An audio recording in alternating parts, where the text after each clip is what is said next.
Ready? Okay, why don't we start with your family background? Why don't you tell me as much as you know about your father? What do you remember about your father? My real dad? Your real dad. I really don't remember too much. I remember I had a little buggy, a little go-kart, a little buggy, and I parked it in the garage behind his car, and he rode over it, and I remember crying about it. Okay. I remember, He had a car. yes. Okay. And I remember, I don't remember the funeral, I don't remember any of that, but I remember sitting on the porch crying that he used to bring me home. Go ahead. Come on. He used to bring me, no, stop. You know that. Okay. All right. You were born in Salzburg. No, I was really born in a part they called Conemaugh. Okay.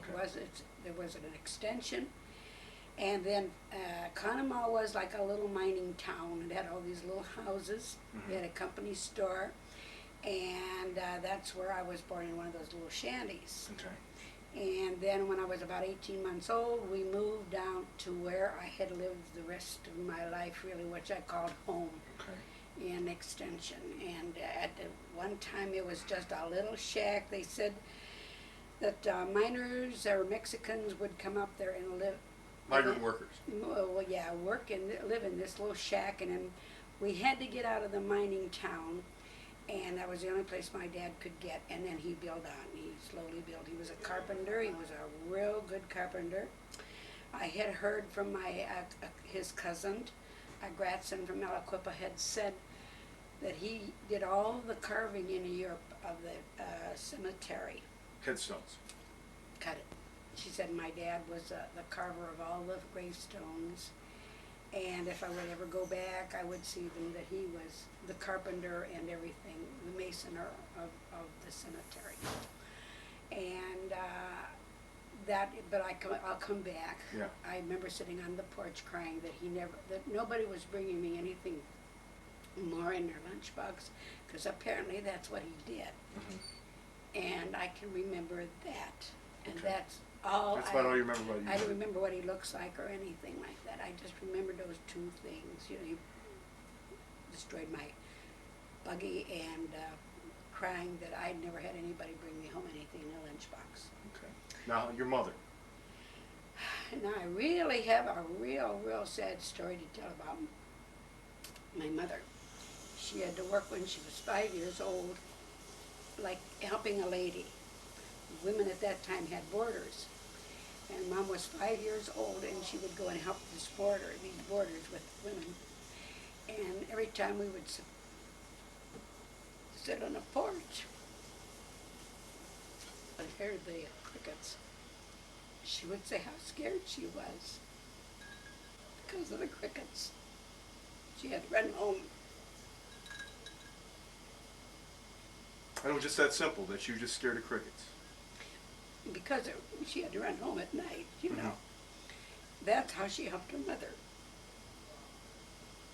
Her mother died, my grandmother died, and with the 1918 with the flu. And so my grandfather moved in with her and my dad, and at that time there was 2 children. And I had a brother named Michael, my brother John, a brother named Michael, and later brother Joe, and then I. Michael died also a few months after my grandmother with the flu at that time. The flu in 1918. The flu of 1918. And so my mother took in all the children. 8. There was then, I guess I came along, and there was 8 of us. My Uncle George, my Aunt Mary, Uncle Tony, and Uncle Nick, and Uncle Pete. And my grandfather. I don't remember him at all, although I've been told I was a favorite. I was the baby girl, and I was real catered to. I suppose it's probably true. And then my grandfather was killed in the mine in 1927, August the 8th. His face was smashed, and 3 months later my dad died. He died, he had they were picking apples, and he fell off of an apple tree, and gangrene set in. He died. I remember going to the hospital, the Allegheny Hospital. I don't remember going or anything, but I remember crawling around his bed because he had fruit and stuff, and I got all the goodies. And I remember one time I had gone and they couldn't find me, and I had fell asleep under his bed. Now, isn't that funny to remember? Yeah. Something like that. And that's how my dad died. And let's see, what else can I remember about that part of the? I don't remember really anything. I just remember my mother had a real hard life. She used to cry that she had to work, and my Aunt Helen. Oh, I forgot my Aunt Helen, and Mom, and then Aunt Helen, and then Uncle George, but those were the ones that Mom raised. So when my dad died, well, then my mother had thought that city life was real great. She thought she got the electricity and the water and everything free. So she moved to Aliquippa, PA. What do I remember about Aliquippa? I remember that we had to walk about 2 miles to school, to a city school. And one of the jokes I can remember is she made me my lunch, and I ate my lunch at recess, and I walked home all the way through town for my lunch. So my mother had to write notes to the teachers to keep me at lunchtime and not give me my lunch. And I guess there was quite a rumpus that I didn't get my lunch at recess because I wanted my lunch. We stayed there till the 3rd grade, and I was given one of the, I can remember it as clear as I can be. We were to write on the blackboard, draw on the blackboard. And I was chosen to draw pictures of cavemen that lived on the water. And I can remember drawing the stakes of the people that lived on the water because they were afraid of the animals. So if they built these houses. I can remember a little artwork that I had been chosen to put on a wall. And then my mother met my stepdad, Paul Nikolaikin. And I really never called him my stepdad, I called him my dad. He was good to me, us. What year was it that he get married to Grandma? 1929, February 9th, 1929. So he got, okay. And your dad died in 27? Right. Okay. And I do not remember much of their wedding. The only thing I remember crying that I didn't get any of the cake that had all the sprinkles on it. So that's all I. So you would have been 6 or 7 years old? Yeah, because of 1923, and they married 1929.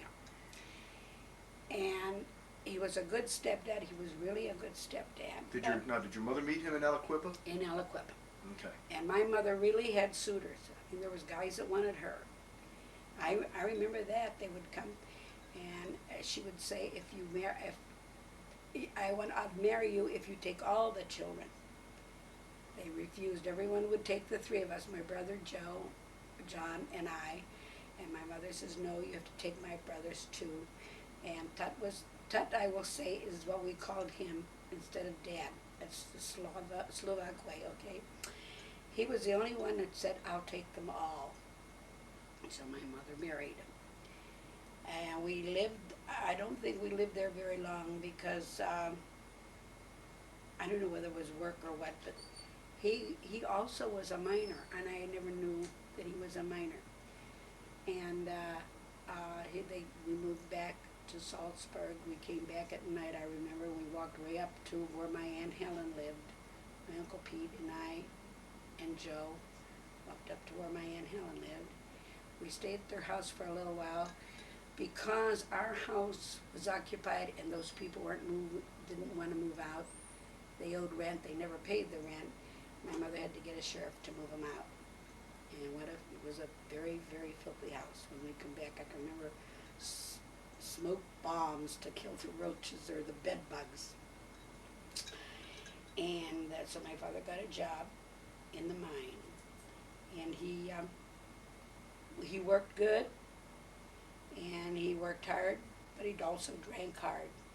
And I think at that time I was ashamed of it, but at that time this is what most men did. They worked hard. They had to work hard in the mine. and but they drank hard too. But we never were out without food. Never with that. I used to love to go shopping with my dad because I could get what I wanted. I remember wanting to go to Indiana. Big deal, Indiana, PA. We'd go shopping to Indiana. I wanted a winter coat. And it really, up until this time, I was wearing boys' coats. Finally, he says, I'll go up to the store and we'll go to Indiana and buy you a coat. And it was a little bit more, it was a wine and blue. In fact, I still have little pieces of it on a quilt.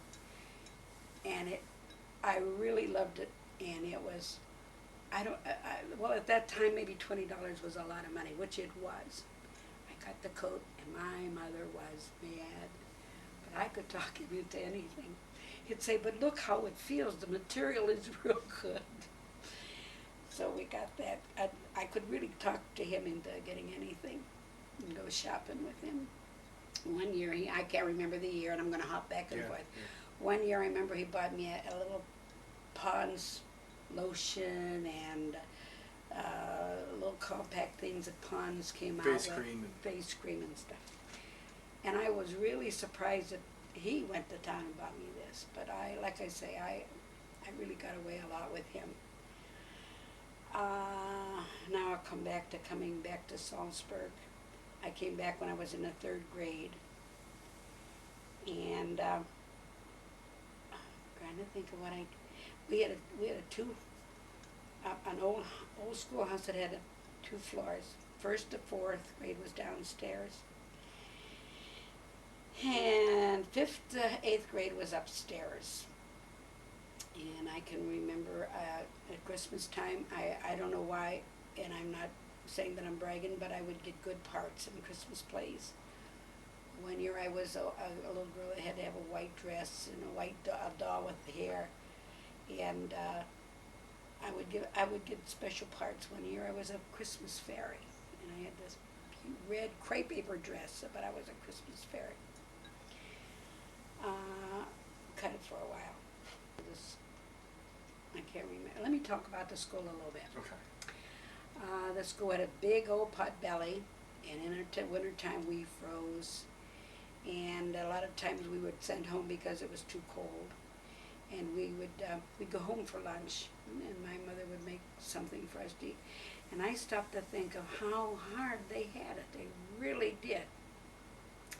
And in later years, my mother would say, he's bringing home a check of $25. A big check. We're going to have $25. How she fed us, I really often think, how did my mother feed all of us? I have no idea. Wash clothes by hand, carry water from the spring, boil it all night so that you would have hot water for clothes in the morning. They really, really had a hard life.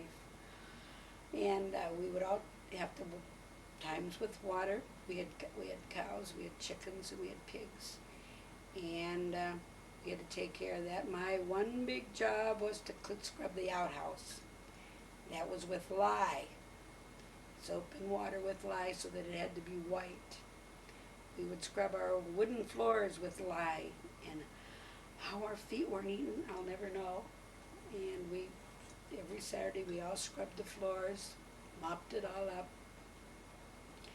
and we did canning, and we all had jobs before we could go out and play ball, or play whatever, swim, whatever. We all had jobs to do. We all had to work in the garden. And I would say it was work then, but now I think, oh, how we got away with murder. I think maybe my brothers had it more than me. I really don't remember, but I knew I had jobs. And when we worked, my mother would work in the garden. She'd say, go in the house and make lunch. I would cry, what am I going to make for lunch? She'd say, I don't care what you make, just make something for lunch. And to this day I can say, when somebody else makes something, how good it tastes. And she'd say, I don't care what you make, just make something for lunch. And she'd sort of tell me, we have this and we have that and we have lunch. On Thanksgiving, they would butcher a pig, and we would have liver and the kidneys and stuff that day. To this day, I love liver and kidneys. But that was something we'd do, and she would fry all the pork chops and put it in a big crock with grease, and we had that all winter, plus our vegetables. But the school, like I say, it was a big deal to go upstairs when you had to go from fourth grade upstairs. Every once in a while, I would stay a little after school and help the teacher downstairs grade the first and third grade peoples. I felt like it was a big deal. And the school, we'd have a picnic. We'd all have a picnic at the end of the year. And I can't recall what we would take if we did anything, but I remember that we would have a little picnic after the end of the year. Help me. Okay. So you're talking about your school, etc. Okay, then the Depression hit. Mines were being closed down. I don't recall any of that. We never really felt, I don't ever feel I felt the Depression because we always had food. Okay. And everybody around us was just about the same way we are with clothes. Underwear clothes was from flour sacks and stuff like that. A lot of that I don't recall being ever hungry. Okay. We always had food. Like I say, we worked in the garden, and we canned. We had a cow. We always had milk. One of the big jokes in the family was I never drank milk only when the cow was dry. And then I was young. I had to have the milk, and my brothers would be all mad at me and they'd say, "She never drinks milk. Only when there's no milk in the house, she has to have milk." And to this day, I think I'm the same way. That was a big joke, yeah, in the family. So you were a family of how many Well, people? then 8, this 9 time- people? Well, no, by this time, Tony had married, and Uncle George had married. When we came from Aliquippa, Uncle George got married soon after that. They moved in with Aunt Helen for a while, and Uncle Tony moved in with Aunt Helen for a while, because she never raised them. The sad thing is she never raised them when they were little and they could have used the money.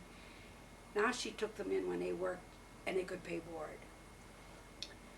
That hurt my mother a lot, because it just seemed when she could need help, there was no help, and it wasn't really fair to my stepfather. I hate to say fine. stepfather, No. it's my dad. Your dad. And it wasn't really fair. And she would cry a lot. Now, the holidays, she would bake and cook a lot. And I almost hate to say this, but then she would drink. Did you know? Yes. Yeah. I know. And that one part of my life I'm so ashamed of. But now that I'm older, You understand. I understand. You understand. It's a hard life. You try to get away from your problems. And That's I one way to do understood, it. especially when the family would all turn against her. And Yeah, she would. Okay. So then, in the late 30s, Uncle John went to CCC, and things started to change. You started to get Yeah. electricity. right? Oh, when we got electricity, my brother John would try every night, pull the switch, no electricity. The day we got the switch, and nobody was allowed to touch the switch till he came home, he didn't pull the switch. And we were all sitting there waiting for him to pull the switch. He didn't pull the switch. I don't know who told him, or somebody told him or something, pull the switch. And he pulled the switch. And we felt like we lived in the White House. All these lights all over went on, and we just felt like, oh, we can read. And we do our homework, coming back to the other days, we really and truly, we sat around the table and did our homework by the light. And I mean, we had to do Gaslight or candlelight or what? oil. Or light. Oil Okay. light. We had to do our homework, and how we spent our winters, I often laugh. We would play jacks and puzzles, and we'd cut the funnies in the newspaper in crazy pieces and paste them on a cardboard, and make our puzzles that way. Then my brother John or Joe, we'd if we were lucky enough to find a big map, we would pick a little town, and the other person had to look for the place. And if they found it, they got a point. And if they didn't, then we We got the point. That was another thing that I remember we would do with that. And my brother John had such a horrible voice. And that was another thing. We'd sing songs. And if we could guess what the other person sang, then we'd get a point. We never guessed what he sang. He would win all the time because nobody knew what he sang. And Heart and Soul, that's the name of the song. It didn't even sound like it. But that's the way we entertained. A lot of that was entertaining. And like I say, we played ball and we swam and learned to swim in a creek, and we had corn roast and wiener roast. I didn't have too many girlfriends because there wasn't too many. They were younger than I was, and they lived at a little distance. But we'd get together, and a lot of our Sundays was spent walking, and we would walk to Clarksburg. That's about 5-7 miles away. We would walk there and walk back. We did a lot of walking because there was nothing to do on a Sunday. We came from a blue law state. No booze, no nothing was open on a Sunday. No movies, no. The drugstore wasn't open. Nothing was open. And let's see. And then when I was in the 8th grade, we had to pass Pennsylvania to go into high school. And there was 8 of us in the 8th grade, and we had to take a test. And that's how at that time we got into high school, by taking a test. And we all sweated it out, and we all passed. I remember her name is Sparkly.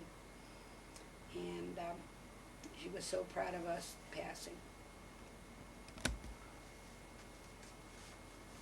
What else do you want to know? High school. So how you going to high school? Well, we walked all the way to high school. That was what, about 2 miles? Yep, 2-3 miles? about 2 miles at the most.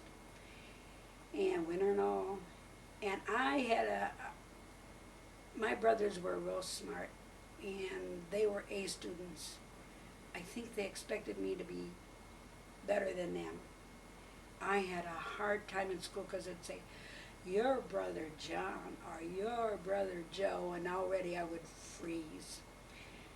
So I got through school with an 85.3 or something like that, but at that time, to me, it wasn't very good. I just thought that wasn't a good grade. We had real strict, our school was classified as an A school, so that was really a hard school. And we really had some real good teachers, some real hard teachers, and we had music teachers, and to this day I can hear opera songs that we had to sing. And like I say, I got through high school. It wasn't really anything. Did you belong in any organizations or? Oh yeah, I belonged to the Tri-High-Y, and I played basketball. I was on the first team of basketball.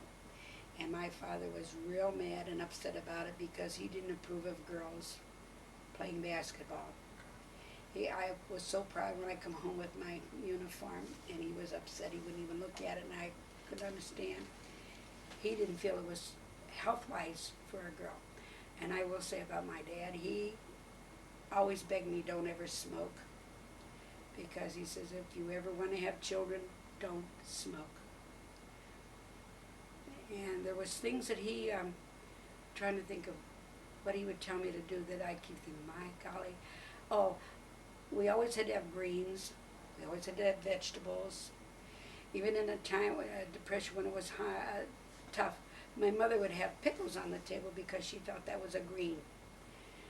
And milk, we had to have milk, and we had to drink. And so I'm thinking of all the things that they would say to us, and with no education, would stress us what we had to do, what we had to eat, and what was good for us, you know.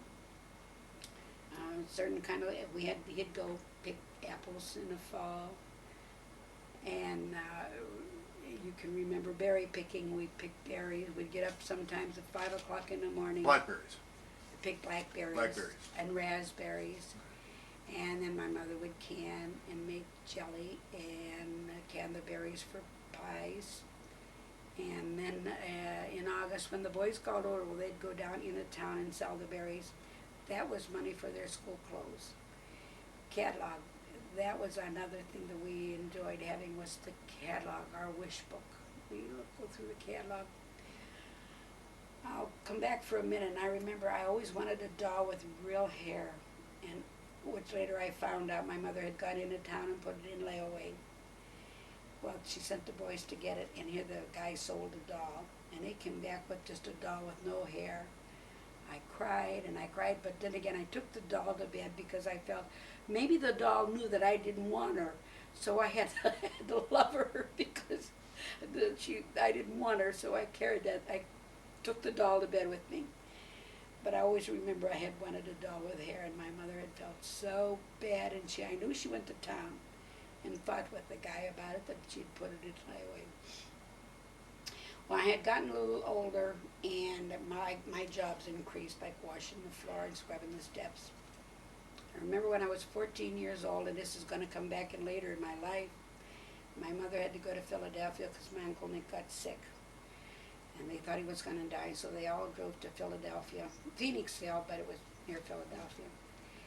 And when she come back, she was going to wallpaper, and she had left all the wallpaper there and everything there, and up they went.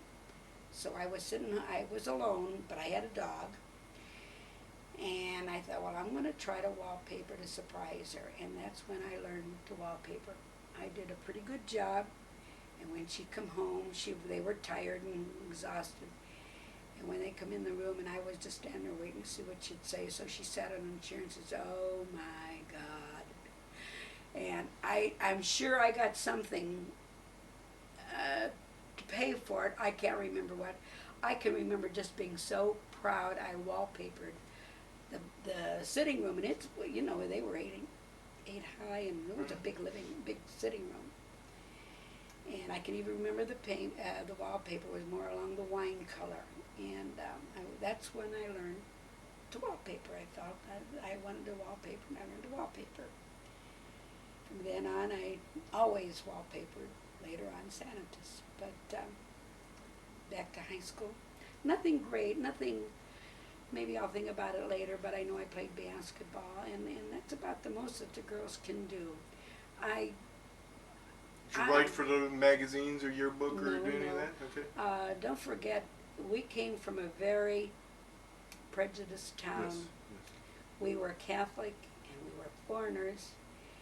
And our little town of 2,000 people, about that, was 1,000 something, I'll say 2,000. There was 7 churches. And it was a very, very Protestant town. And being Catholic and being foreigner, you were really an outsider. And I can remember going through my stepfather wanted to be a citizen real bad, and he studied real hard. We would sit with him at night and go over these questions.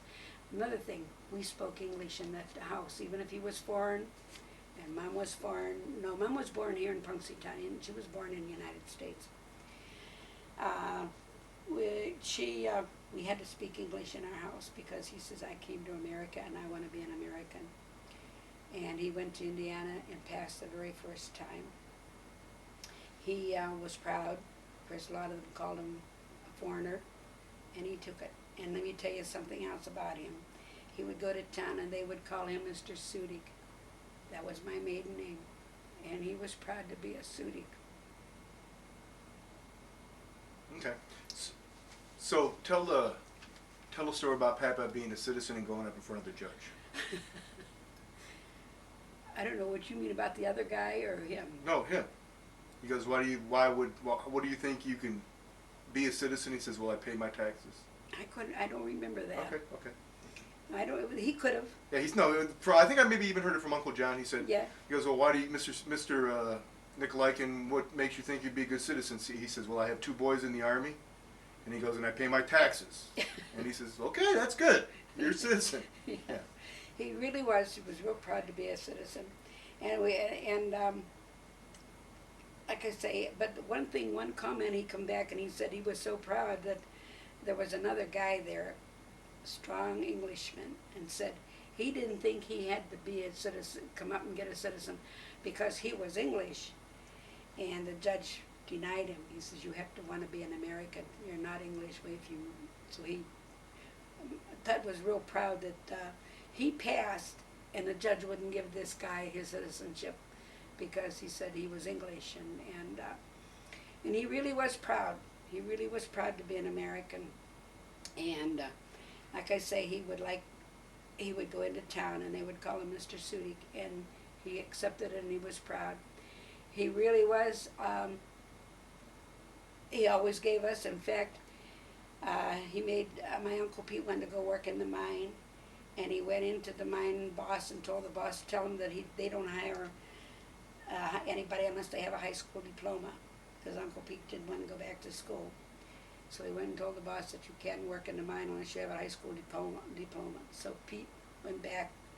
Let me tell you about Pete. He and I fought day one. We would fight, and now I realize why. I was a baby. He was a baby of his family. So psychiatrists will say we were both fighting for our own territory. But we fought all over any little thing. And but my brother Joe really was a good protector. He really did. He'd walk me to school if the weather was real bad, blowing snow.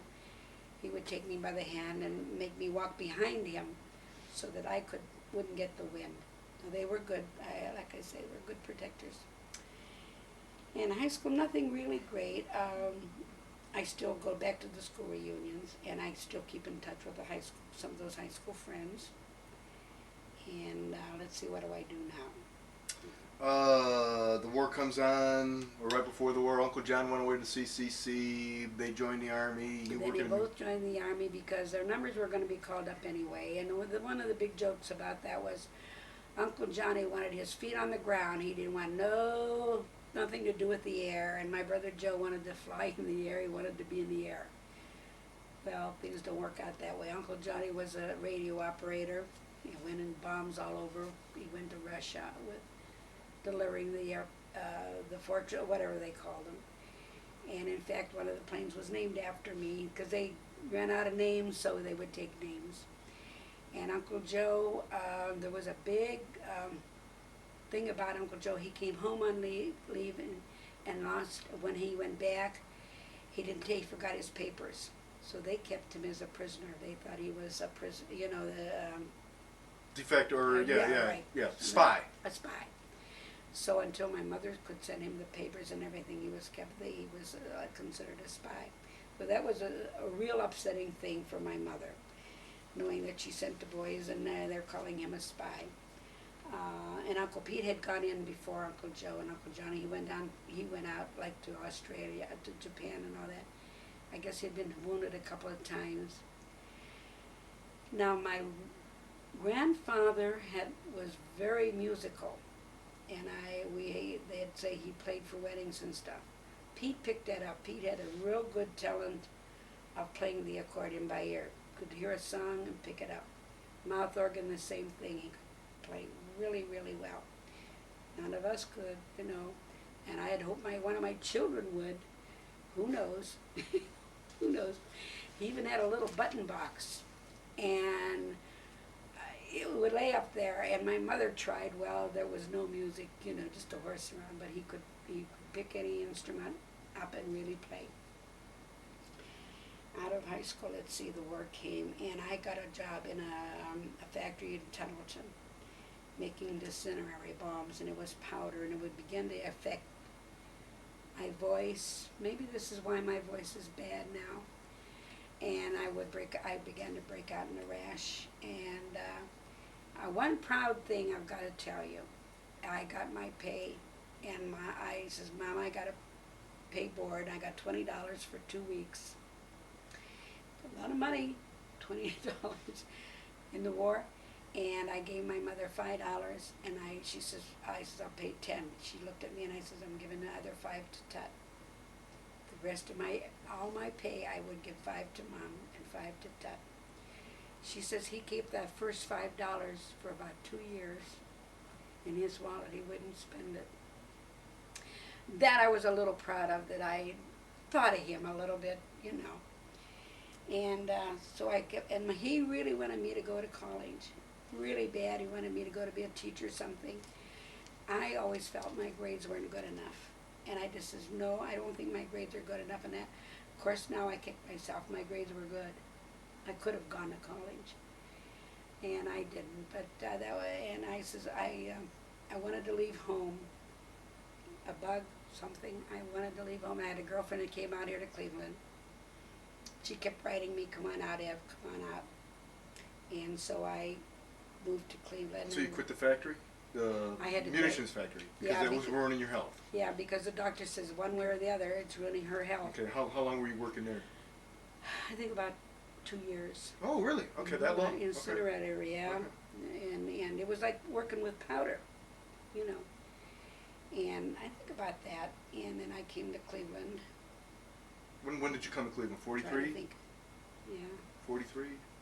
yeah, about that. 43. I got a job at Graphite Bronze, and I will say they wanted me to work in the office, and my girlfriend worked third shift on the floor, and she didn't really like it, and I really did. They really wanted me to come in the office, and I says, well, I hated to come in the office and leave June. It would be a friction, you know. So I worked on the floor, machine work. I liked working with my hands anyway. Her and I, we got along, but her type of life was different than mine. She could go to bars and drink. That was not my life. I always shunned drinking after episode with my mother. She was good, but I could understand now why she drank. I don't mean she drank all the time. It was mostly around holidays, or when the family would hurt her so bad. And when she would cry, then I would okay back. Yeah. That's why I shunned away from drinking. And then I happened to meet a girlfriend at the factory. Lights blew out one night, and we all had to come home. It was night, so we all sort of got in a group, and I happened to come home with Helen. And we rode the streetcar together, and I stayed with her overnight. And we just thought it was funny because she had a brother named John and a brother named Joe. So that made us a little bit closer. So it was a few months, and then I moved in with her. Let me come back a minute. No, then I'll come back to that. And we lived together, and she was a person that liked to sleep, and I was a person that didn't like to sleep. So we did compromise. I'd go to the movies alone, and she would sleep. Took every movie in on the street every weekend. What else can I help you with? So you were Rosie the Riveter, and I mean, you did all that. Punch press, yeah, punch all press that, operator and I for the liked war it. effort. Brooches and all that. Yeah, I was an all-around girl. Wherever machine needed me, Okay. I worked They around. make parts for everything, tanks, airplanes, everything. What, bombs? It was bearings. Okay. Bearings for cars or whatever you use. Jeeps, bearings. trucks, Yeah, whatever. that. Yeah. Bearings. And it was good, pretty good money. And I often, my mother would say I should have bought the railroad track because I'd go home every 2 weeks. But I never went home with I didn't take her something and take him a fifth. Got a fifth. It was a thing I did all my life. I took her, bought her something, a dress, something. She had more dresses, and I always bought him something. And I worked at Graphite, and trying to think if there was anything I ever wanted to come back to. No, I can't think of Well, you can go out of Dad. You can go on meeting Dad at Graphite. Okay, I had a girlfriend. This is post-war. Okay. This is Before we go back, before we go to meeting Dad, is there anything else that you can remember about Graphite? I'm trying to think of anything. Not really. I just would go. Did they tell you that, you know, as soon as the guys get back, you're going to lose your job? Or? No, they never told me that. Never told you Never that. told me that. In fact, right after the war, when they laid me off, I went back home, and I thought, well, here I am. Now what am I going to do? Within 2 weeks, I was called back to Graphite, which I didn't expect. All of a sudden, I got a call back to Graphite. And Helen and I still lived together a lot, you know. And I had another girlfriend. Like I say, Helen was a stay-at-home person, so her name was Rose. So every payday, we'd go downtown and we'd try different restaurants and learn how to eat lobsters. We didn't know how to eat a lobster, so we would go to different restaurants, learn how to eat lobsters. It was our big treat. And we became really, really good friends. Her folks say she was a little Italian girl, and I would go to her mother's. And to this day, my kids laugh at me. Her father would eat a heavy meal or something, and he'd have fruit on the table, and he'd say, eat, eat, the fruit will cut the spaghetti. And to this day, when I eat fruit, the kids will say, it cuts it, it cuts it. Julie even says that, eat the fruit, it cuts it. But I picked that up from Mr. Patacetti. And she she began to go with a guy named Eddie. And she always liked Joe. She just said, he's such a nice guy, you know. And he was all right. I wasn't looking for anybody. I think I wanted a rich man, and I don't know what I wanted, but he was all right. And she says, I like him. So there was a girl that got married right after the war, and she was having a wedding, and she was sort of stuck with people not helping. And I says to Rose, let's go and help her. Let's serve the table, get on the tables and stuff. It's something for us to do. So she says, well, I invited Eddie, she says, and I'm gonna tell Joe. And I go, that's not my cup of tea. I didn't want to be, she says, too bad, I asked him already. And he said he'd come. So we waited on the tables, and periodically I had to check the door. And I just happened to check the door, and he was going out. And he always said that he would have never came downstairs. Well, my biggest disappointment that night, because it was a good Slovenian wedding, and I thought, he's Slovenian, and he can dance a polka. I don't polka, he says. Forget it. I couldn't believe he was Slovenian and couldn't polka. Anyway, and it was funny. It just seemed that we dated from then on. It was nobody else, and it wasn't. It was just one of those things. We even got married sooner than we wanted because of Fred's, which is, his life was unhappy. And the only one person I can tell you that told him off was my mother, and I think as I'm getting older, I'm getting a lot like her. But she says to him, she says, I don't feel sorry, I don't feel sorry for you, she says, I feel sorry for Grandma, Joe's mother. She wants to love her son, and you're so selfish that you won't let her love her son. And the mother, Joe's mom, began to cry real hard. And I was sort of proud of Mom that she finally told him off. When like I said, we got married sooner, and we planned our wedding a year in advance, and we paid everything as we went along. That when we got married, we had whatever money we got, or whatever we got was ours. You know, everything was paid for. And there was something I was going to say, and it slipped my mind about the wedding. But that was one thing we did. You'd saved all your money for the wedding. Everything was Yeah. paid for. Everything was paid for. Everything was that we did in advance. And the reason I paid, we had a big wedding, was I was a little girl for Uncle George. I was a teenage bridesmaid for Mary Mahalik. I was a maid of honor for Dorothy Urban. I was a maid of honor for Uncle Pete.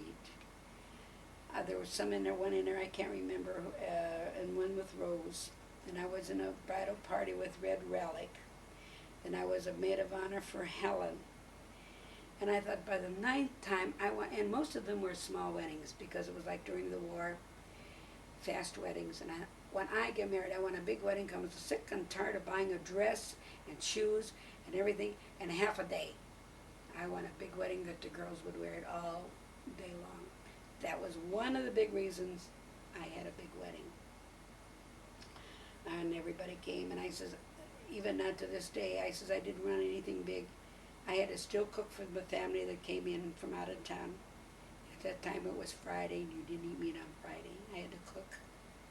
I had to do everything myself. Nobody ever helped me. And that went for all my communions. You know that. All my baptisms, whatever I ever had in this house, I had to prepare most of it. And I will say, when the boys got older, they were such a good help. You all were. You really, really were. With anything else, help clean up. That was such a big, big job. And that's why I say with the wedding and with Dad. And on our honeymoon, I'm sure he told you, we went, let's get in the car. Wherever we go, we go. And we went out west to his cousin's, his aunt out there, Grandma's sister. And it was so cute. She says to Dad, to Joe, he says, well, we're going to the, she says, can you come and see me tomorrow? And he says, well, no, we don't have time. She says, you have lots of time for that later. You don't have no time. You got to have time for me. You come back tomorrow and see me. And they were so nice to us. That she really was, and she was so happy to see Joe.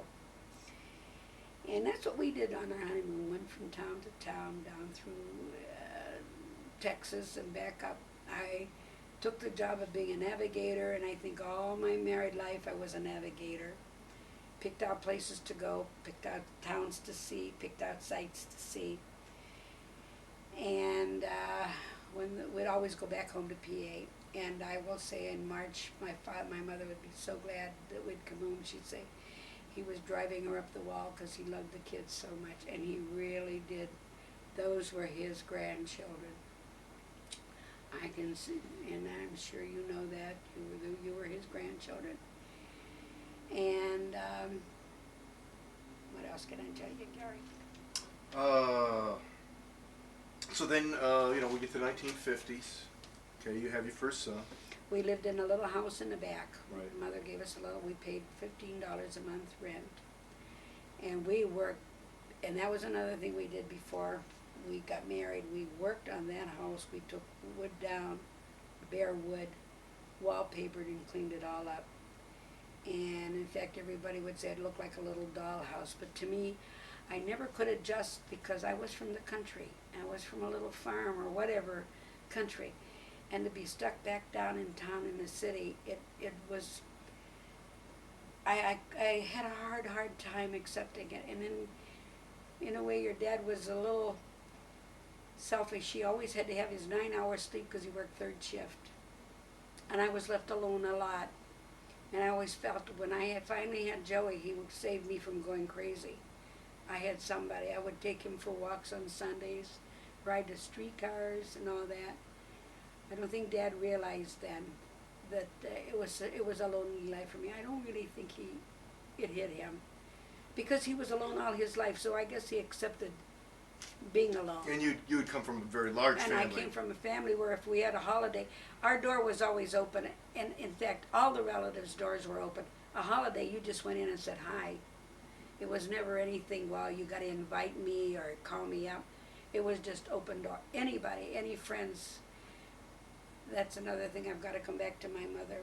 She fed every beggar that came to the door, and I didn't know that our house was marked. These guys would come walking up our house.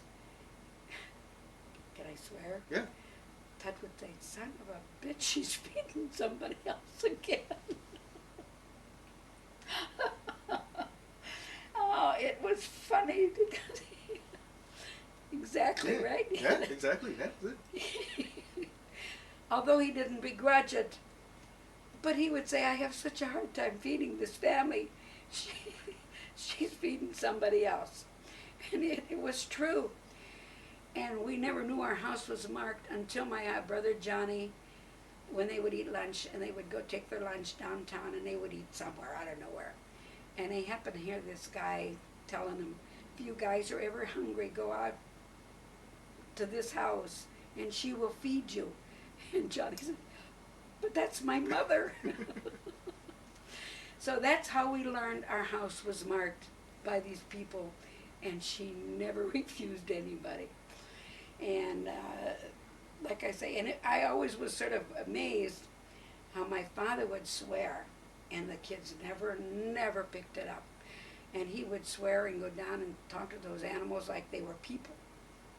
And how many times people would say, boy, your husband was really fighting with you the other day, and Mom would say, oh, I don't know what you're talking about. She was down there fighting with the animals, you know. And he did keep the animals clean. He was a clean person with the animals. But that I remember with Mom, and the beggars that always came to our house. And let's see, every 2 weeks I would go home, and they would kid me and say, "Why don't you buy the railroad station?" I didn't know I could have bought stock. I wasn't that smart about buying stock. And let's see then with Dad, and then when I got married,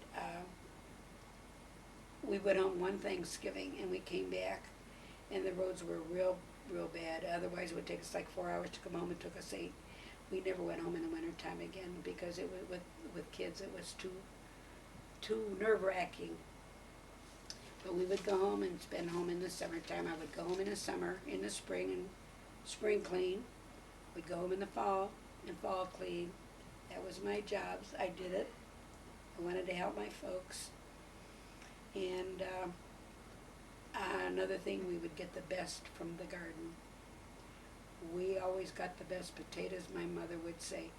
"He's giving you the best potatoes, and I got to sit here and pick these little picky things."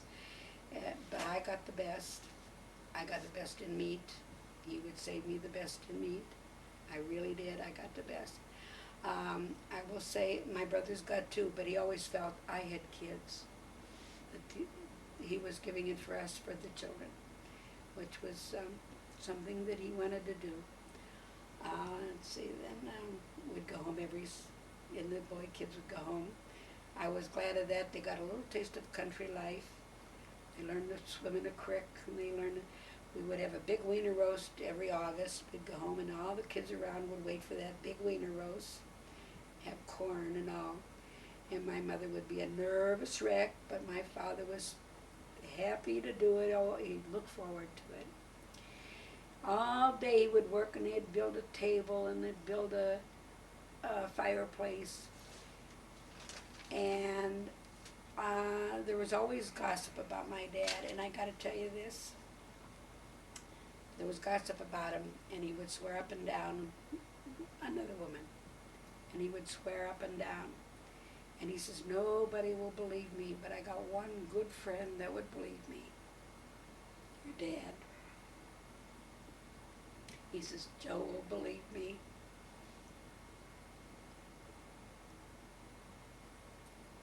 So when did this happen? This was, I guess, you were already married? Oh yeah, we were married. And then the funny part of that was they would drink, and my father would forget himself and talk fluent Russian. Dad would sit there and say, wait a minute, I don't understand what you're saying." Then he'd say, "Oh, I forgot myself," and talk to you in Russian. But he in fact was closer to Dad than my brothers, because Dad would listen to him, and he'd tell him his sorrows or whatever happened. He would cry a lot because he really was never appreciated for what he had done for my uncles.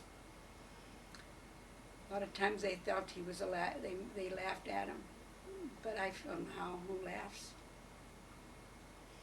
And but he did love my husband, and get drunk together. One time my mother come in and she says, "You better go in there. Your husband's taking a bath with all his clothes on."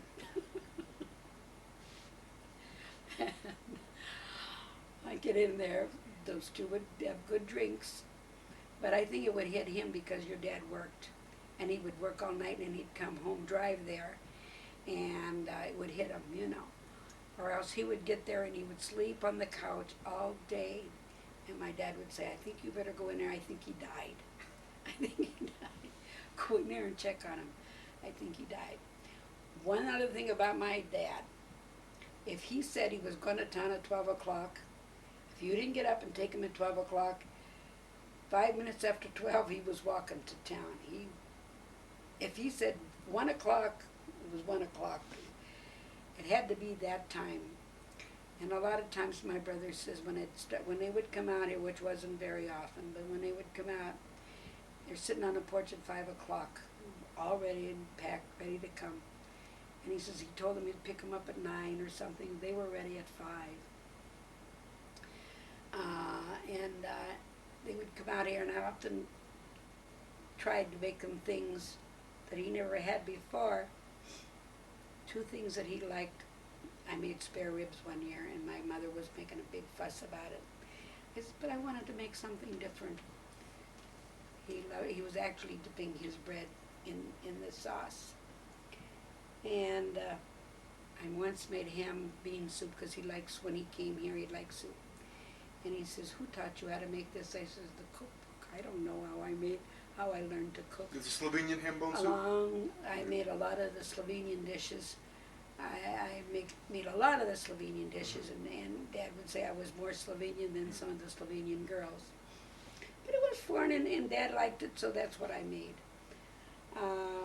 When Billy was 2 years old, I said, this is it. We're going to start taking trips. And if you remember, we took our first trip up through New Hampshire, up through the New England states. No. We went to Philadelphia. You're right. We went to Philadelphia. We went to Philadelphia when he was 2, right.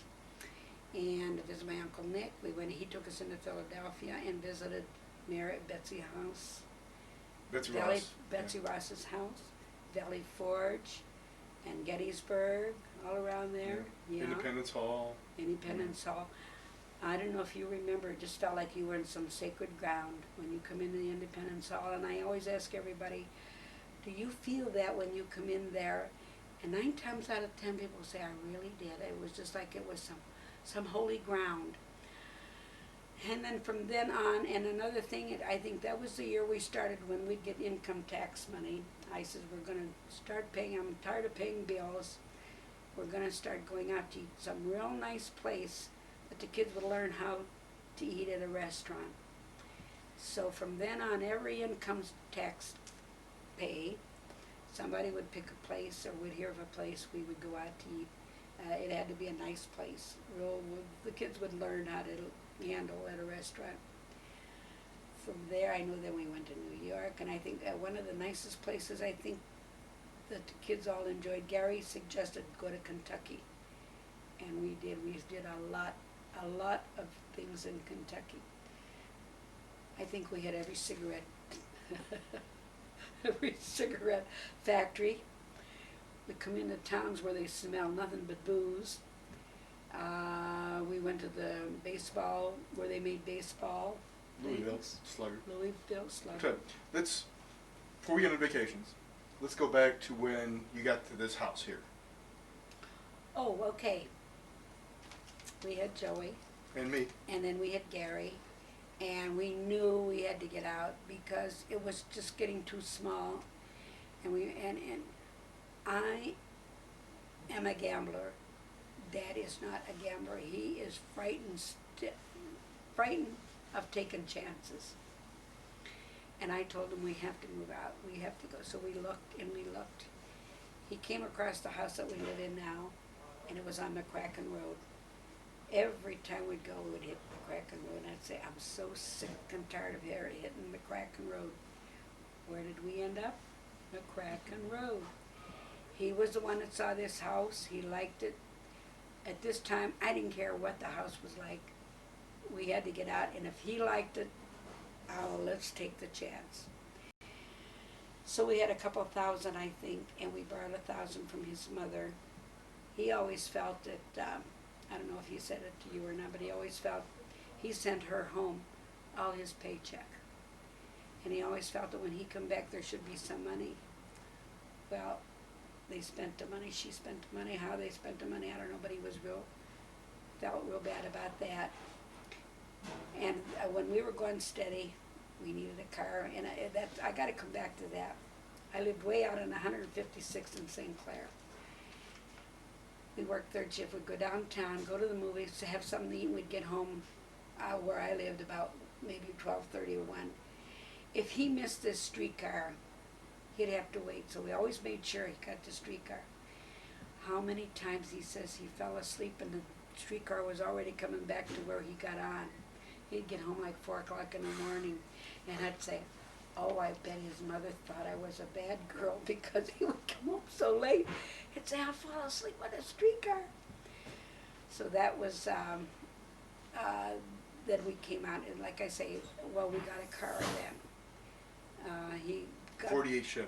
Yeah, he got a car from his mother. He told his mother he wanted some money, so she gave him $500. Now I got to come back when we were first married. When he was 25, he was supposed to get the property. Did he tell you about that?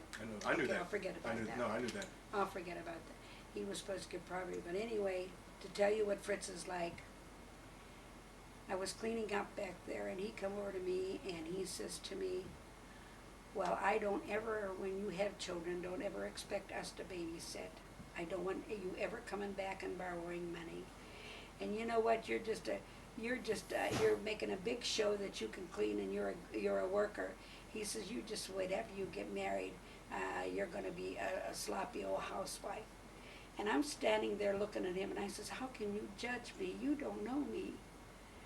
And I think there was things I can't remember all, but I was just so dumb, not dumb, but struck that he could lay into me like this. And even after we had Joey, I wouldn't borrow from them anything. And the mother was so good. She would say, I'll loan it to you. And I go, no, I'll go to the store. I don't think she ever knew that he came back and was telling me all these things. And in fact, there was a real hurt feelings. My mother didn't come out real often. And she was coming out that one time in October, just, I think, come out and visit us. Well, his parents got real mad because they wanted him to take him to a picnic. And he says, I'm working third shift tonight. I can't go at 5 o'clock and go to work at 9.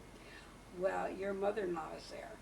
You know, they were, and already that friction was there about a mother-in-law. And so that was a bad feeling, so we never borrowed. In fact, we didn't talk to them after that because it was words said to Dad. I don't know, he kept a lot of that to himself. We didn't talk to them, and I knew the mother's heart was broken because we would walk by their house and not look in and not say anything. So Christmas came, and I said to Joe, no matter what, she's your mother. We'll go and buy her something. I went and bought her a purse and bought him a wine shirt, sport shirt. Although they don't like me. She didn't like me because I was taking her boy. That was all right. So I said, no, you go take it to them. And he went and took the shirt, and I guess she cried and cried. And we didn't have to pay rent that month. It was $15, and we didn't have to pay rent. Anyway, Dad used to say to them all the time, you can handle the money, but let me handle the rooms. These people are $6 a month rent. And he used to say, please you handle the money, but let me start handling the estate. Well, Fritz thought that he was going to take it from him, and they did it. Let's not go into that anymore. But anyway, that was so much of Fritz, and he had hurt Dad quite. And that's like I say, when we got that little house, now I can see he didn't like to go anywhere because he finally had a home, finally had children. So then when we came up here, this is the house he picked, and he promised me in 10 years I'd get my ranch home because I wanted a ranch home. In 10 years, I promise you, we'll have some money here, and we'll get a ranch home. Well, we're still here how many years? I can't remember. Every year I keep forgetting. But so that's how we got here. And now what else? So then after you moved in here, you got your daughter. Christine was born. Yeah, Chris was born, and let's see. Yeah, then a couple of years later we had Billy. And what? You tell me. Late 1950s, early 1960s. We went on vacations. We started going on vacations. Yeah, we started going every year. We would go somewhere. You were, as we got involved in St. Wenceslas, you became vice president of the PTA or PTU or whatever it was. I got real active at PTU because, well, it was sort of you felt, I have to do this. My kids go to school. I have to do this, and it was my way of getting out and getting acquainted with people. And first I started as head of the Sunshine Group, membership for membership. Then I went into being a room mother. Then came ahead of being a room mother, ahead of the room mothers. And then I got to be second vice president, and they begged me really to be president. And I'm a doer. I am not one to be in control of people. To make speeches. Right, to make speeches. And we bowled, and that was real good times of bowling. I met a lot of people, and to this day I'm good friends with them. And I regret I don't bowl now, because you sort of miss out on people being sick. You hear the news of the people that you knew, the gossip of them. Like had cataract operation and this and that, or glaucoma. You hear about it a year later, and you say, well, I could have sent him a card. I feel real bad. Then I met a Rose Ceresi at PTU, and I didn't like her. I just said, that woman is something else. So what happens? She's still on to me. She's still Eddie, And whenever I worked at Gould, we went horseback riding, and met a lot of friends there, and met a lot of friends horseback riding. It was the thing to do when you worked. People worked at night shift. They'd say, let's go bowling in the morning, or let's go horseback riding. You sort of did things. It wasn't anything, but that's what you did when you sort of worked at Gould. And that's the sort of thing I did up here at St. Wenceslas. I got involved with all of that. I haven't regretted it. And then, of course, my children I went to Chanel, helped off and on with Chanel, and I met a Father Pusateri through Gary. He had a hard time finding somebody to do all his library cards, and Mrs. Bendix says, I got a good volunteer for you. And I did. I typed for Father Pusateri, which, when he's ever in the United States and he's ever up around here, he makes sure he comes here for dinner or whatever. And I still keep in touch with a lot of my old friends. And Helen had passed away. It's a part of my life. I'm sorry. Can I say? I did so much for her. And she was always so jealous of my children. And they were just children. And I never knew why there was that jealousy. Anyway, she's been gone about 11 years, and I still haven't gone to her grave. I still haven't cried. She had hurt me so much with my children. When you hurt your children, you hurt me. And one of these days, maybe I'll go. Like I say, it's already 11 years, and I still haven't gone. And finally out of school, Chanel, college, all my kids went to college. We tried. I'm real proud of them. Every one of them. You have lots of teachers in the family. You have lots of teachers. I have lots of teachers You in my wanted to family. be a teacher, and you got lots of teachers. I got a lot of teachers in my family. And I don't want to go into my anniversary now. I'll go a little later. I got about 2 years ago, I got a call, which I go to church often. I don't know, I can't tell you, I'm not a holy. I'm not a fanatic. I don't think I am over-religious. I just go, I feel good when I go to church. And I used to go, and Dad would leave me off at work, and I'd walk home. Just something I had to do. I don't know why. Coming back to my little childhood, I used to go to church with this Pentecostal people, preachers. I loved to go because they sang these holy roller songs, and I loved to sing. And my mother always felt, well, there's one God. And it was better for us to go to the churches, this church at night, because it was just a little way, and there was no problem walking home. Oh, I worked in a bowling alley when I was a teenager during the summer as behind the cashier. And I learned to bowl pretty good. You learned sign language. Oh, yes, and there was a guy that was a mute, and he taught me, the first way they learn to use the sign language. I learned to do that, and to this day I can do it. And I keep saying maybe I'd try the modern way, but it's too fast. I learned the sign language. I got to tell you about when I was little, and we had gone to school at penmanship. I couldn't make my Z's, and you had to make the loop 3/4 below the line. I had to learn to do the Z's, and I come home and I cry. I can't do these Z's, and there's only zoos and zebras. There's no other. What other letter comes with a Z? And I had to sit there and practice and practice. The day I got married, my mother says, "You married a Z." Hey, that was one thing I wanted my mother. I used to say to her, "Mom, if you're ever going to leave me anything, leave me your memory." She didn't even leave me your memory. But Mom had a terrific memory. She could tell you what year people were married, when their children were born, what their children's name were.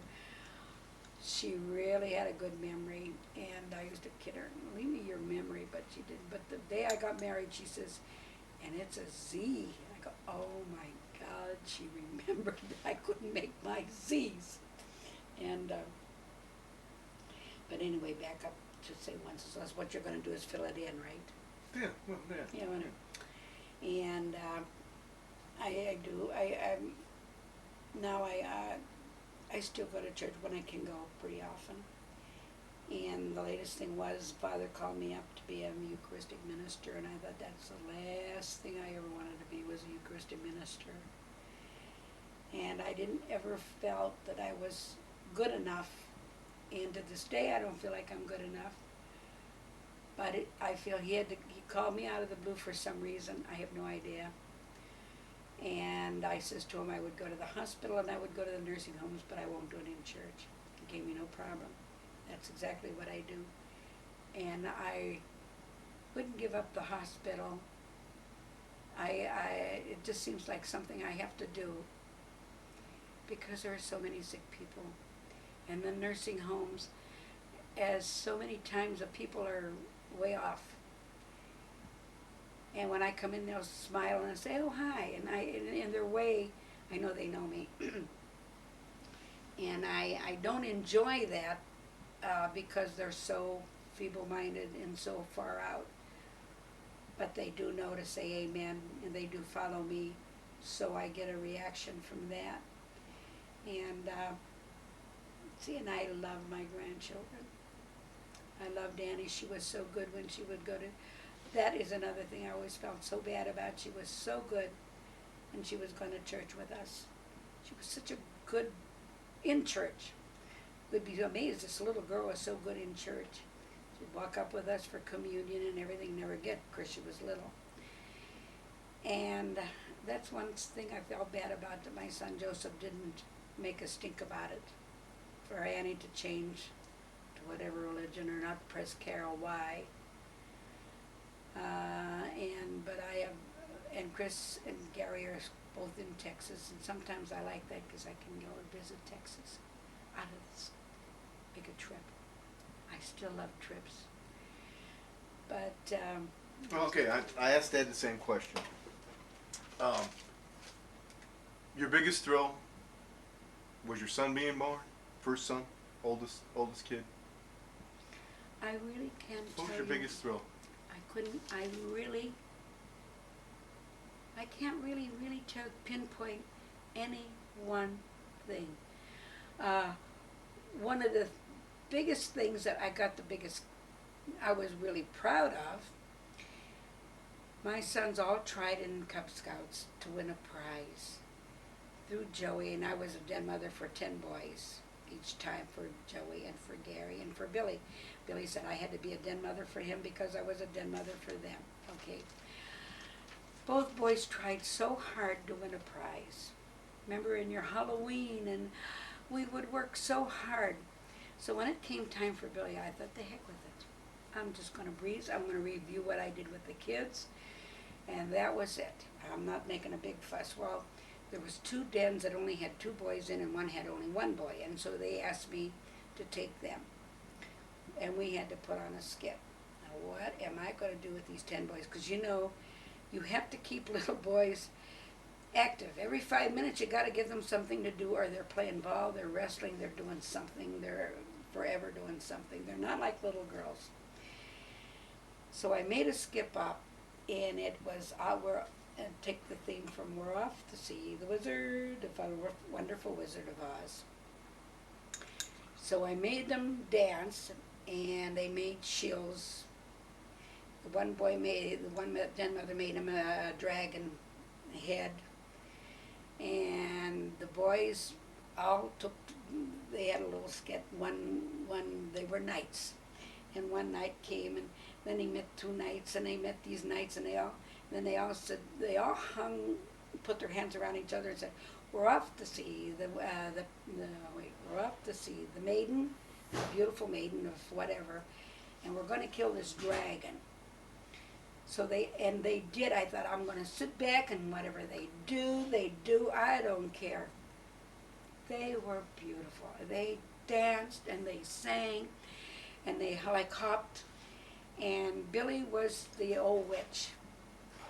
So when they come to I'm going to get this it's a little hazy of what happened. Oh, they came, and the witch, and at that time it was Tiny Tim. Billy was Tiny Tim with the big nose and the raggy hair. So these boys come up to the window of the castle, and he stuck his head out, and then they screamed, and they all ran. They'd rather go with the dragon. They all took the dragon and ran with the dragon. And then Billy came out, and he began to throw candy around. And so that was the skit. And I sat back. I was really proud of them that they did this skit. And so the guy got up there, and he says, "Well, we have 3 winners." And I thought, oh, I know I didn't. I thought, well, I felt so bad. Den 1, I think it was Den 3, and he says, what was our Den? Den 3. Den 3. He says, Den 3. That's who really did and I was so proud of myself. I come home, Dad worked 3rd shift. He says, "How did it come?" I says, I won. I don't care what everybody did. I won. That was one outstanding point of my life. I think I was so proud that I finally won something. And the boys were so proud, and they were throwing and it seemed like every month after that, they were throwing candy around. They made a little thing up throwing candy. And Billy was so good because he could imitate Tiny Tim really good. And that was one part of my life. It was nothing really, but I was really proud of that episode, I can't really say you kids graduating from college, and that was a pride thing. My pride, I guess, is you kids accomplishing something that I didn't do. And that's probably your biggest regret, was not going to college? Yeah, I think now how stupid I could have gone to college with that. But I thought, in town you had to be all close to a 90, and I thought with my 85 point something, it wasn't good enough. Little did I know. I really, at that time the teachers didn't push you or tell you, hey, you got good grades, you could go to college. In fact, the one girl that I chummed around with a lot through school, Olga, she was always an A student, and they never offered her a college scholarship because she was an Italian. She lived on the outside. They never offered her a college. In fact, when my brother Johnny went to Georgia Tech, they couldn't get over his grades from high school that he wasn't offered a scholarship because his grades were so good. And that goes to prove, the outsider kids were prejudiced. We were not, we were foreigners. It wasn't just us being Slavs, but the Italians were worse. They just never gave it. That was one regret. I could have gone to college. Of course, and Dad says, well, you wouldn't have met me and this and that, But I said, what is to be is to be. Are we running out? No, I'm just checking stuff. Yeah, okay. And I can't really pinpoint anything. Okay. Is there anything any type of advice or anything that you would like to tell your grandkids, or descendants on down the line? No, not really. The only thing like I told you, Gary, one day, that if you can see your way through and you have a little bit of money or whatever, do what you want to do. If you want to take a trip, if you want to go, because all too soon you get old, and sicknesses and old age is not a golden years. It's a lot of sicknesses and it's not the good life of what you would expect it to be. So that's why I say if you have, even if you're going to scrimp a little bit later on, do it. You know, do what you, take your trips and enjoy your life. It seems in time you'll make up for it. You'll just like I say, if I buy something, I'll say to that, I'll manage some way. That was one of, like I was going to say back when buying a house, he was petrified, and I said, I know I can do it. I know I can do it. And even walking up to the office, he says, I'm scared. I can do it. I know I can do it. That's why I'm saying he was always leery in taking chances. I know I can do it. And I that's one thing I think, I wished he took more chances and stuff, like him going to college. I'm sure he regrets that. I'm sure he told you that. They offered, and I begged him to go, please go. But I got a kid, please go, we can do it, we can do it.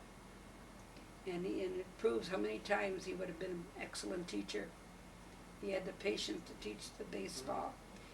And I regret that. Not so much, I would have it easier now. I would have a better income now instead of at the end of the month looking for how am I going to live this week, And that part of my life, I sort of wished that he would have done better, But I love working in the garden. I'm regretting that I'm getting old, that I can't keep up with it. I like working with my hands, And what else? That's about it. I sure talked a lot, didn't I? No, not at all. Let's see if I can. I can see how much tape I got left, because I'm sitting on this side. Oh, we got a little bit left. Is there anything else you want to talk about? No, Okay. Maybe if you bring me mine back, I might think of something. Oh, yeah, let's see. All right, I'll tell you what, let's take a break. Okay, so you wanted to talk about your mother. Yeah, when I often think of it in the winter, in the fall, would sit on the swing, and she'd talk about her youth, and her mother came from Austria, and I guess he was under Napoleon. Now that's our great grandfather, right? And a grandmother, yeah. Okay. Her dad. He was, he married, and her name was Elizabeth. This is Grandma's parents. Grandma's parents. Okay. Grandma's. So it'd be No, it'd be, Grandma's grandparents? it would, it would be my grandma, my mother, Your mother's. her mother, her parents. It was like So great, it'd be great, your mother's grandparents. yeah. She loved her grandmother, but she says her grandfather, he was always so mad and grandma. Yes. And she's of course she realized later on that her mother came back to her because the mines were so bad. Your mother was born in America. She was born in America in In Punxsutawney County, Pennsylvania. And then the times got so bad that her mother took her and Aunt Helen back to Europe. And she would say that her grandfather was real nasty and mean. Of course, later on she said in life, he was tired of the kids around. He didn't have the patience with kids, and being from in the war, he didn't have the patience. But she said she loved her grandmother, and she says, so she would go around all these little mission, in Europe they had these little mission. Roadside missions. Roadside missions. And she would steal the money, and she would put it, she had a little thing she made herself that she would put this money in. And I guess they caught her, and he asked her why she was glad. She says, I want to go back to America, I want oranges, I want to go back to America. And she cried a lot about that. She was only 8 years old and she wanted to come back to America. And so I guess her mother, this is what I don't remember things then, but I do remember then they came back, and they came back on a boat. And once I heard about it, and I should have taken the name of the boat, and stupid I didn't. I thought it was the Kaiser Wilhelm. I have no idea what, Okay. but anyway, it was sinking, and another boat came up to rescue them, but in between time, her mother's name was Mary, tied her and Aunt Helen around her, that if she went down, the girls were going to go with her. And she remembers going on this other boat and going through Ellis Island. She remembers that. And I think to myself, this woman couldn't speak English. How did they get from Punxsutawney up to New York, from New York, boats to go overseas? Not a word of English. And it amazes me, because then they didn't have cars. They had to take a horse and buggy. And to think these people at that time, the courage they had to come. Look at Tut, he came here when he was 18 and didn't know anybody. Didn't know anybody. And I thought, what guts they had. This little woman going back to Europe and coming back to America. And Mom always remarks, she met a priest years later, came from there, and he said he had to come to America to see what was so beautiful that this little girl cried so hard to come back to. So he had to come to America to see what was so beautiful over here. Her life was really, really hard. She always sort of felt that her father loved her, but her mother always catered to Aunt Helen. Even later years in life, she always, Aunt Helen, there were times that Aunt Helen never took her brothers. Like I said, only when they were older. And I can remember sitting on the porch and watching Aunt Helen go. At that time, there were movies, and Aunt Helen would walk to town on a Saturday with Uncle Harry and her kids and go to the movies, and Mom would cry, and she'd say, one sister can take her family, how beautiful, and one sister doesn't have the pennies to rub together.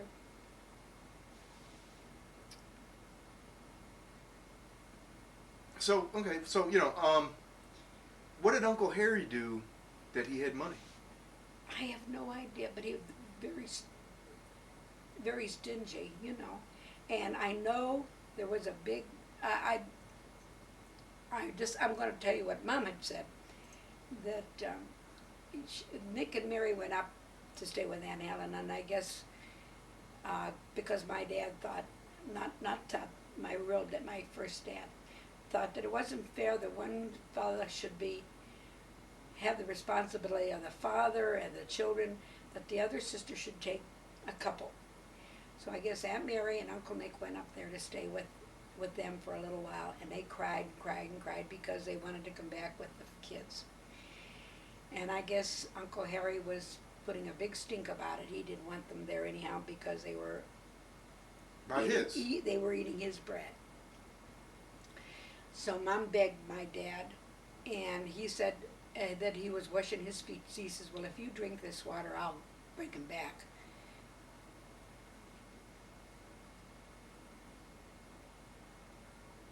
So she did. She bent down to, and he didn't. One thing, she loved my dad. Your real dad? My real dad, she really did love him. And she told me, whoa, when she got married, she could sleep as late as she wanted. And that was one big thrill she got, because she didn't have to be with her mother and take care of all those kids. She was free and she could sleep, and he would let her sleep. And she really did love my real dad. Tut, she married because it was a convenience, you would say. Well, way to survive. Right. Let's marry, but he was good to her, and he loved her. He Yes, really he did. He really did love her. And it was a shame she didn't turn that love to him until late in life, you know. But no, that was a part that she would say that I was ready to drink the water, and he says, no, we'll take them. So then all the kids came back again. But I think that was a big trouble in all her life, because Mom did stick up for her brothers and sisters. I think over him. I would hear that later in my life, and I believed everything was Uncle George, and whatever George says was what Uncle George says. And then Tut had to fight that too, that whatever George and Tony said was right. And she stuck up for her brothers a lot. I don't think she really realized she did, but she did. And that part I always felt so bad about. But she talked about her mother, and she said she was a pretty little woman. And I always thought that she was the only one, but she had that would be my grandmother, had a brother John, and another sister, and in fact they lived over here in Pennsylvania. What was their last name? You know who knows Macrina, because Aunt Mary kept a record of everything. And that's how we found out that my great-great-grandfather, whatever it is, fought under Napoleon. On Napoleon's, on the side. Yeah, on Napoleon's, whatever, he was a soldier with Napoleon.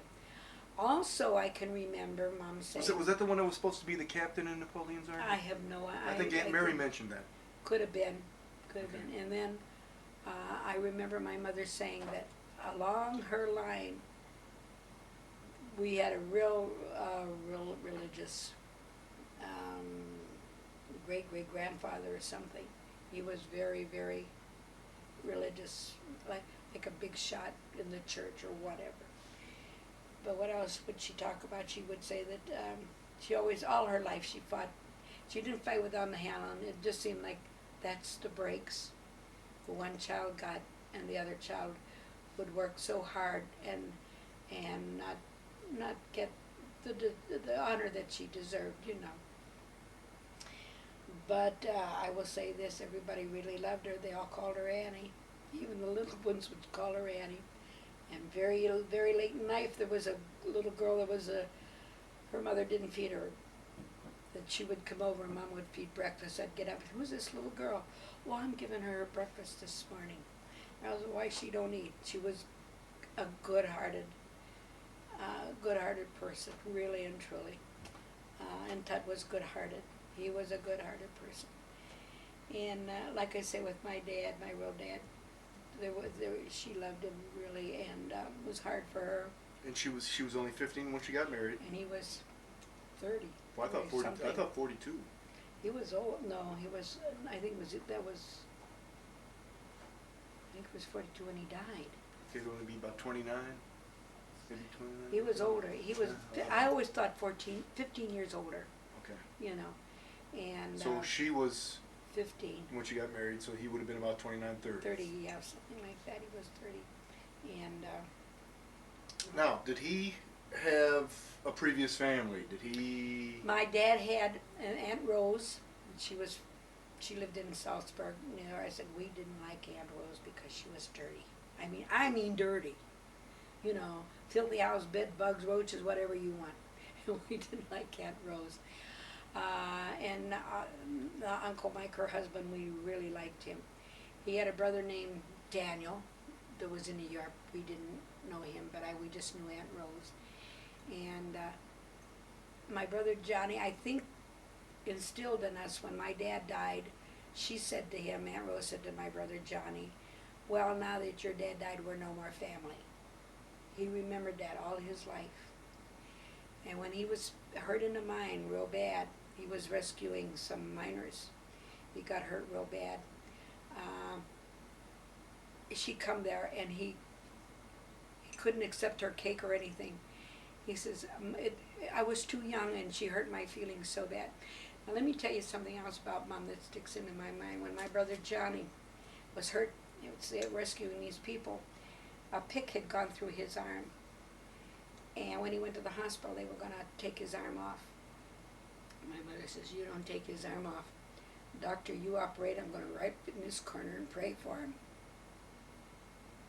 And that's what she did.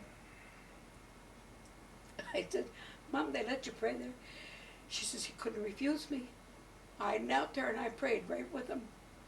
And he has his arm. That's the way she was.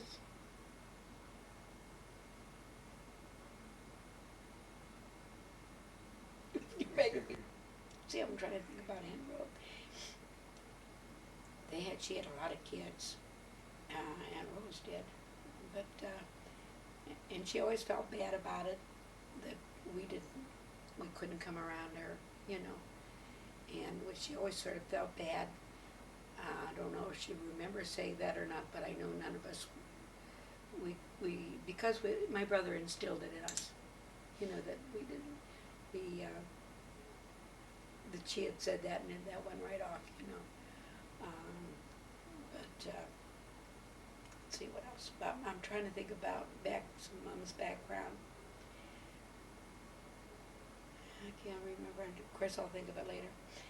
It was an odd thing. We went to my grandmother's grave up in Spangler, I think.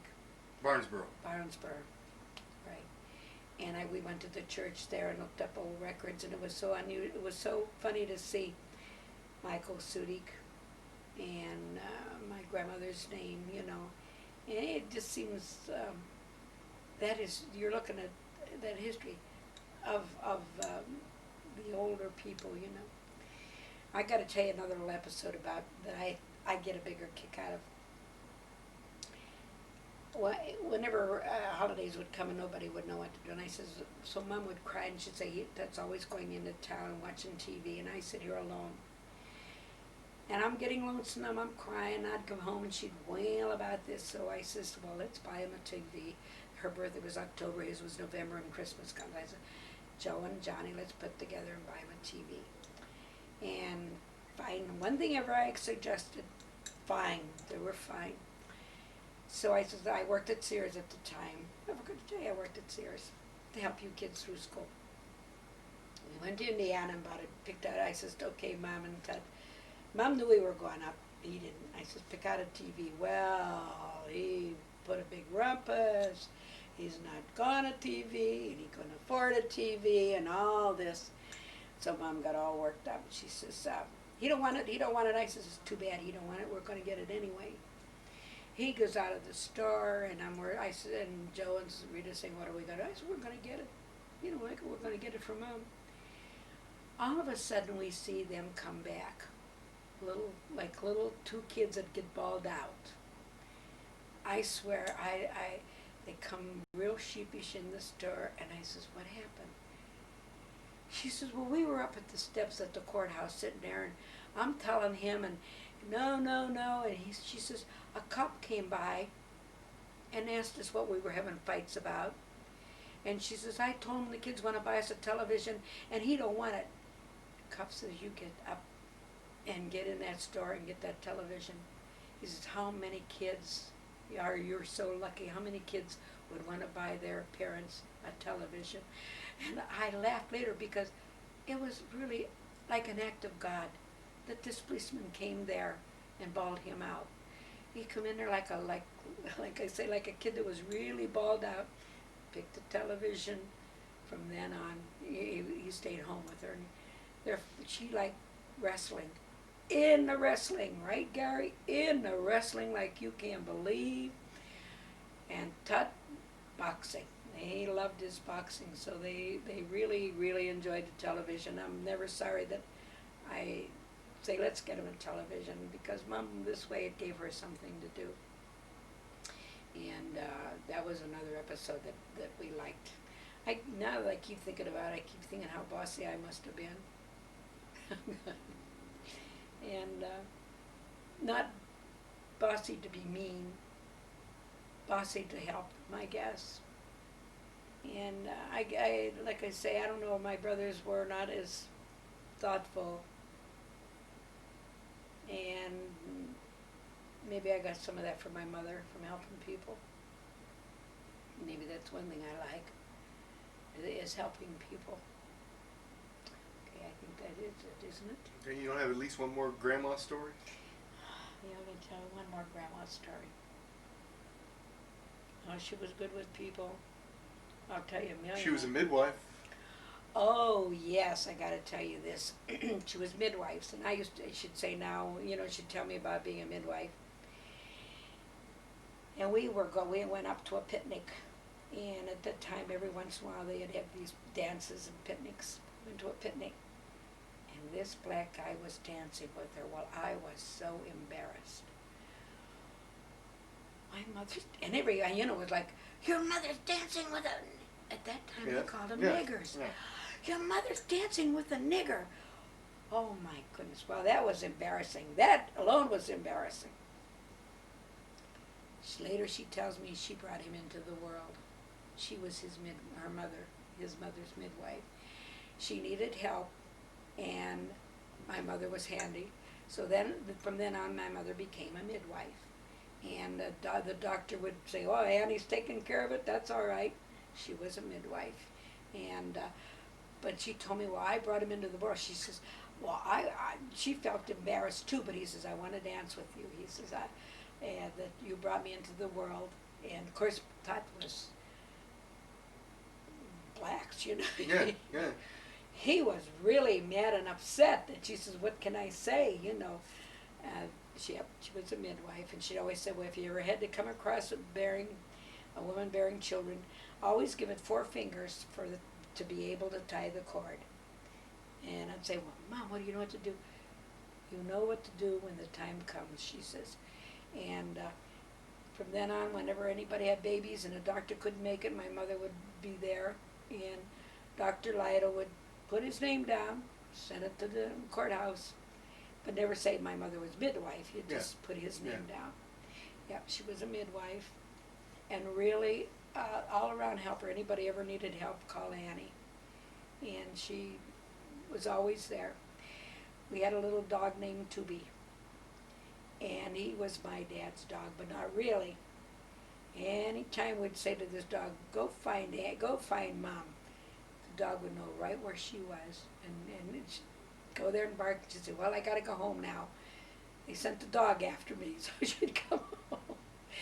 And one day he was, I don't think it was really, he was shaking her. Tut was shaking her. The dog went after him, growled at him, and grabbed his pant leg. And he says, you son of a bitch, I feed you, I take care of you, I give you the best meat, and you're protecting her, So that was a joke, another thing. No matter what, the dog protected Mom, All through his life, we heard the word SOB a lot, But it came out of him like nothing, and it didn't mean anything either. I'm trying to think of something else with Mom, what happened with her. But I do know her life was bad, and she used to help clean go and help the women that had boarders. She'd make the beds and clothes. Now, mind you, 5 years old. That's very Bria now. Yeah. Stop to think that's Bria walking, taking help, and so she could bring some money home, During the Depression, I know Mom used to go downtown and do some house cleaning once in a while. And we would go way out, meet her halfway, and the first time we came to meet her, we were dirty. She was so embarrassed that we came to meet her because we were all dirty, Well, the next time we came to meet her, we just washed our face. We thought we were clean. I remember that, then she'd say, don't come meet me anymore, Another big episode in our life when she paid off the mortgage. In fact, the other day it was so funny because I bought pressed ham for lunch for us. And I remember my mother and I went downtown and she paid off the mortgage of the house. She bought bread. You didn't buy bread then. She bought bread. She bought pressed ham, and she bought tomatoes. And we come home and we had those delicious sandwiches. I'm telling you, I don't think I can ever remember a sandwich tasting as good as that, because it was the mortgage payoff. That was another big thing in her life, was paying off the mortgage of the house. It was her house, their house. And like I said, there was a lot of, coming back was a lot of hard work. All her life she worked really, really hard. And I hope now that it's easier. But I didn't, how can I say this? I don't cry for her. I'm crying talking about her. But I always felt that I was with her a lot, and I did a lot that I don't regret, well, I could have done this and I could have done that. I did what I could when I could, and you know it. I went home a lot, cleaned her house all the time, and helped her. Did that. And how many times I didn't realize I would put $1 in an envelope, and I didn't. Why? I have no idea. I just stick $1 in. Sometimes I just have change and I'd tape it in the envelope, mail it to her. I didn't know that that's how broke they were, that they would take that money and buy something down from the store, because then the mines got bad.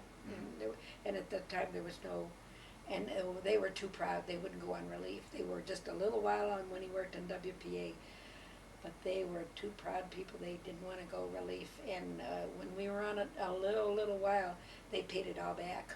That's how proud they were. They paid it all back. They wouldn't. That was a shame to be on relief, you know. And I would send them money. And Tut didn't catch on for a long time, because sometimes you'd just give him a dime for a beer. He didn't catch on until finally he caught on that I would send him money at least once a week. And he would open up the envelope to see how much money was in there so that he could go to town with his beer money. Another episode with him, and he would go to town sober as a judge, come home drunk. Everybody would treat him. One time he come home in a hearse. The undertaker brought him home. And my mother got so scared that she thought he died. They were bringing home a dead man. And he comes out loaded, you know, and she swore at the guy, undertaker.